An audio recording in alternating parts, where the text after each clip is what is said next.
Welcome to study with Prem ji. दोस्तों, उम्मीद है आप सभी लोग अच्छे होंगे, स्वस्थ होंगे। आज हमारे साथ जो बैठे हैं वो एसडीओ हैं सीतापुर के, जो सीतापुर में जो धरना प्रदर्शन होते हैं उनका नेतृत्व करते हैं। और 2023 हो या उससे पहले हो, इन्हीं ने नेतृत्व किया है। बहुत बड़ा धरना प्रदर्शन इन्हीं के नेतृत्व में हुआ है। तो इनसे कुछ आज खास चीज़ों के बारे में बात करेंगे, जो आप जैसा कि सभी न्यूज़ों पे चल रहा है आजकल कि धरना प्रदर्शन चल रहे हैं, बिजली का निजीकरण हो रहा है, उसके खिलाफ जो धरना प्रदर्शन कई सारे ज़िलों में किए जा रहे हैं, उनके बारे में जानकारी प्राप्त करेंगे कि इससे जो आपकी भर्ती है यूपीपीसीएल में, उसके ऊपर क्या असर पड़ने वाला है, उपभोक्ताओं पे क्या असर पड़ने वाला है, और जो सरकारी कर्मचारी हैं उनके जीवन पे क्या असर पड़ने वाला है। जी शुक्रिया, आप सबका बहुत बहुत स्वागत है। बाकी जैसे आप सीधी भर्ती की जो बात बोल रहे थे, तो यूपीपीसीएल में विद्युत सेवा आयोग एक चयनित बोर्ड है जो कि भर्ती प्रक्रिया करता है, जिसमें क्लरिकल स्टाफ से लेकर एई की भर्ती जो होती है, असिस्टेंट इंजीनियर की भर्ती, वो तक होती है। तो सबसे पहले जानिए कि अगर पूर्वांचल और दक्षिणांचल के जो निजीकरण का प्रस्ताव पावर कॉरपोरेशन प्रबंधन द्वारा बनाया जा रहा है या जो उसको एनफोर्स किया जा रहा है, अगर वो उसमें सक्सेसफुल होते हैं तो मेरे हिसाब से यूपीपीसीएल में आने वाले समय में जो भर्ती प्रक्रिया है वो बिल्कुल भी नहीं होगी, क्योंकि वहाँ पे लगभग 26,000 कर्मचारी हैं, 1300 अभियंता हैं, लगभग 2,500 के अराउंड अवर अभियंता हैं।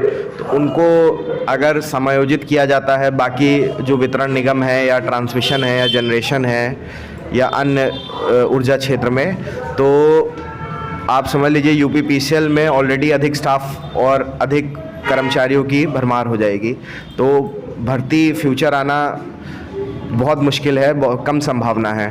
तो इसमें स्टूडेंट्स को सबसे ज़्यादा नुकसान होगा, जो आगे आने वाले जो पढ़ाई कर रहे हैं, चाहे जो एई के लिए पढ़ाई कर रहे हैं, जेई के लिए, या फिर चाहे वो आईटीआई के जो हमारे छात्र होते हैं जो टेक्नीशियन ग्रेड के लिए या जो क्लरिकल स्टाफ के एग्ज़ाम्स के लिए प्रिपेयर कर रहे हैं, तो उनको बड़ी हानि होगी इससे। सर, इसमें उपभोक्ताओं का क्या नुकसान होने वाला है, जनता का इसमें क्या नुकसान होएगा? देखिए बिजली ऐसा विभाग है एक जो कि सबसे ज़्यादा किसी कंज्यूमर से या फिर जुड़ा हुआ है। रोज़मर्रा का एक मुद्दा होता है बिजली। तो अगर कल को बिजली के किसी क्षेत्र का, जैसे पूर्वांचल और दक्षिणांचल की बात हो रही है कि उनको निजी क्षेत्रों में देने की कवायद चल रही है, अगर दिया जाता है तो सबसे पहले तो उपभोक्ताओं को जो नुकसान होगा वो ये होगा कि रियायतें जो दरें हैं, जो कि और जगह जहाँ निजी क्षेत्रों में गई हैं, जैसे मुंबई या दिल्ली या आगरा या फिर सूरत, अहमदाबाद जैसे शहरों में या उड़ीसा में, तो वहाँ आप देखेंगे तो जो बिजली का सबसे हाईएस्ट टैरिफ है वो 16-17 रुपये जाता है अराउंड। और आपका हमारे यूपीपीसीएल का सबसे हाई टैरिफ 7-7.5 रुपये के अराउंड रहता है।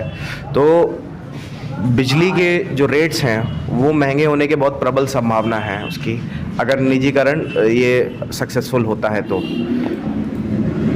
सर, संविदा कर्मचारियों के लिए भी कई सारे सवाल उठते रहते हैं कि उनका उत्पीड़न होता है, तो वो इस धरना प्रदर्शन में साथ में क्यों आए? देखिए, जो संविदा कर्मचारी हैं वो हमारे विभाग का एक अभिन्न अंग है, वो हमसे अलग नहीं है। जब हमारे विद्युत बोर्ड का विघटन हुआ था 2000 में, तब 75% के अराउंड रेगुलर कर्मचारी हुआ करते थे और 25% संविदा भर्ती हुआ करती थी। आज स्थिति ये रह गई कि 25 से 30% रेगुलर कर्मचारी रह गए और 70% के अबाउट लगभग संविदा कर्मचारी आज हैं। तो आप देख सकते हैं कि नौकरियों का भी संविदाकरण हो रहा है इसमें। तो हम जो संविदा भाई हैं, अभी आप देखे होंगे कि मध्यांचल में एक LOI जारी होती है, वर्ल्ड यहाँ पे कई डिस्ट्रिक्ट्स की, जिसमें सीतापुर भी एक डिस्ट्रिक्ट है। तो उसमें सीधा बिना किसी से, भाई बिजली के जो स्टेक होल्डर्स है वो कौन है? वहाँ के एम्प्लॉयज़ हैं, उसके बाद उपभोक्ता हैं। उन दोनों से बिना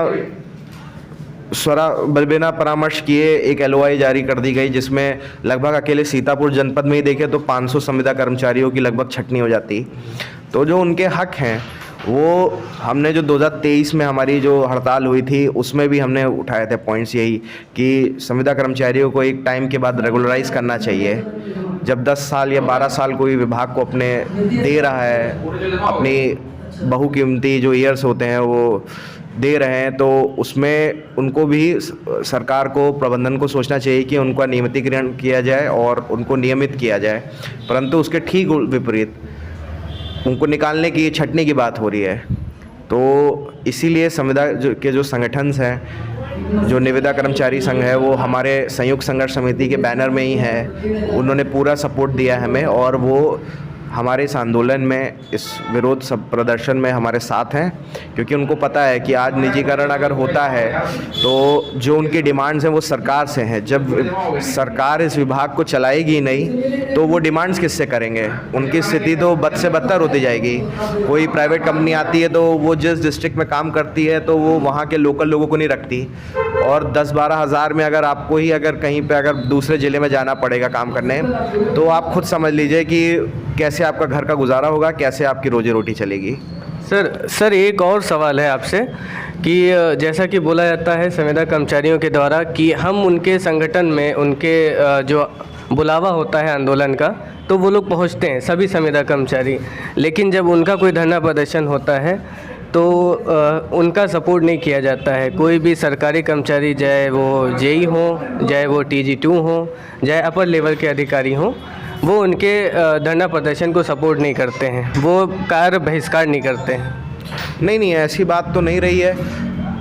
देखिए, हर संगठन का अपना एक वो होता है, एक वो डिमांड्स रहती हैं। अब जैसे संविदा संगठन की डिमांड रहती है कि हमारा जो एक्सीडेंटल क्लॉज जो क्लेम है वो बढ़ाया जाए, हमें प्रॉपर सुरक्षा उपकरण उपलब्ध कराए जाएं, हमें नियमितीकरण किया जाए कि कुछ साल की सर्विस के बाद नियमित किया जाए। तो ऐसे जो डिमांड्स हैं वो निविदा कर्मचारी संगठन के जो हैं, ये सभी डिमांड जो 2022 में, जिसमें माननीय ऊर्जा मंत्री जी से संघर्ष समिति का जो समझौता हुआ था, उसमें उन्होंने अप्रूव किया था कि नहीं, ये वैलिड डिमांड है और इस पे हम विचार करेंगे और इस पे हम इसको फुलफ़िल करने में कार्य करेंगे। लेकिन जो नहीं लागू हो पाया, जिसकी वजह से मार्च में स्ट्राइक हुई, तो मार्च में जब स्ट्राइक हुई तो यही हुआ कि प्रेस में आके भी वैलिड स्टेटमेंट दिए गए। तो आप देखिए कि हमारे जो डिमांड्स हैं, जो संघर्ष समिति के हमेशा डिमांड्स हैं, उसमें ज़्यादा पॉइंट्स संविदा को बेनिफिट करने के लिए है, क्योंकि जो सबसे ज़्यादा मेहनत करता है, जो सबसे ज़्यादा काम करते हैं, वो संविदा संगठन के जो मेंबर्स हैं, जो संविदा हैं हमारे स्टाफ, वो करते हैं। तो उनके जो डिमांड्स हैं वो सबसे सर्वोपरि हैं। पर जब एक होता है संगठन का एक्टिविटी होती है, तो जब वो जाते हैं अपनी पर्सनल डिमांड्स, जैसे अगर एई संगठन जा रहा है अपनी डिमांड्स के लिए, अभियंता संघ या जेई संगठन जा रहा है अपनी डिमांड्स के लिए, तो पहले वो डिमांड्स अपने बैनर तले लेके करते हैं, जिसमें संघर्ष समिति जो है वो पूर्ण रूप से सहयोग करती है। तो मेरा जो संविदा संगठनों से, संविदा कर्मचारियों से यही है कि उनको भी रियलाइज़ होता है ये बात कि कल को निजीकरण हो जाएगा तो डिमांड्स हम किससे करेंगे। आज तो सरकार स्टेक होल्डर है, उसका विभाग है, कल को जब विभाग ही नहीं रहेगा उसका, तो वो उनकी डिमांड्स किससे रहेंगी। तो सभी लोग ये जानते हैं कि जो संविदाओं की डिमांड है वो सर्वोपरि हैं, और उसको फुलफ़िल करने के लिए सबसे बड़ा यही है कि विभाग सरकारी रहना चाहिए पहले। सर, संविदा कर्मचारियों के भी 17 को धरना प्रदर्शन लखनऊ में जो हुआ था, उसमें मात्र उनको खाली आश्वासन मिला, मौखिक, वो भी कोई लिखित में आदेश नहीं मिला। तो आप लोग जो धरना प्रदर्शन करेंगे, जो कि आने वाले समय में करने वाले हैं, तो उसमें भी खाली आप लोग आश्वासन लेके ही घर वापसी करेंगे या फिर लिखित में पक्का आदेश लेके जाएंगे? देखिए, जो 17 तारीख को संविदा कर्मचारियों ने मध्यांचल में किया, अपने हक़ की लड़ाई लड़ी, और मैं मानता हूँ कि उन्होंने जीती है वो हक़ की लड़ाई। तो सभी की अटेंडेंस गई है यहाँ से, इस बार भी गई है, और जो आश्वासन मिला है उसमें अब मेरे ख्याल से जल्द ही उसमें आपके संगठन के पदाधिकारी लगे हुए हैं, और जल्द से जल्द, जितनी जल्द होगी, आपको उसका मिनट्स ऑफ मीटिंग या अन्य जो भी वो है आपका डॉक्यूमेंट्स हैं वो मिल जाएंगे, और मेरे ख्याल से शायद LOI भी में भी रिवाइज़ हो। बाकी जो रही बात इसकी हमारे संगठन की, हमारे इस आंदोलन की, तो निजीकरण किसी रूप में स्वीकार्य नहीं है, ना किसी कर्मचारी को, ना अधिकारी को और ना ही संविदा कर्मचारियों को। तो ये बात प्रबंधन बहुत स्पष्ट रूप से जान ले। हमारी माननीय ऊर्जा मंत्री जी से, माननीय चीफ मिनिस्टर योगी आदित्यनाथ जी से निवेदन है कि वो इसमें हस्तक्षेप करें और इस प्रक्रिया को रोकें, ताकि सारे जो भी ऊर्जा परिवार है वो मिल के उनकी जो भी सपने हैं इस प्रदेश के लिए उसको पूरा करने में हम अपना पूरा योगदान दे सकें। तो ये थे हिमांशु पटेल सर, एसडीओ हैं ये, और यहाँ पे सीतापुर में जो धरना प्रदर्शन होते हैं बिजली विभाग के द्वारा उसका नेतृत्व करते हैं। बहुत बेबाकी से इन्होंने जो जवाब दिए हैं, आप लोग को मैं वीडियो जो है जल्दी अपलोड हो जाएगी। सभी को शेयर करिएगा, सभी लोग सब्सक्राइब करिएगा चैनल को जो भी नए आए इस चैनल पे, और लाइक ज़रूर करिएगा। जितने भी ग्रुप हैं आपके उसमें भी शेयर करिएगा। ठीक है, मिलते हैं नेक्स्ट वीडियो के साथ ऐसे ही अपडेट।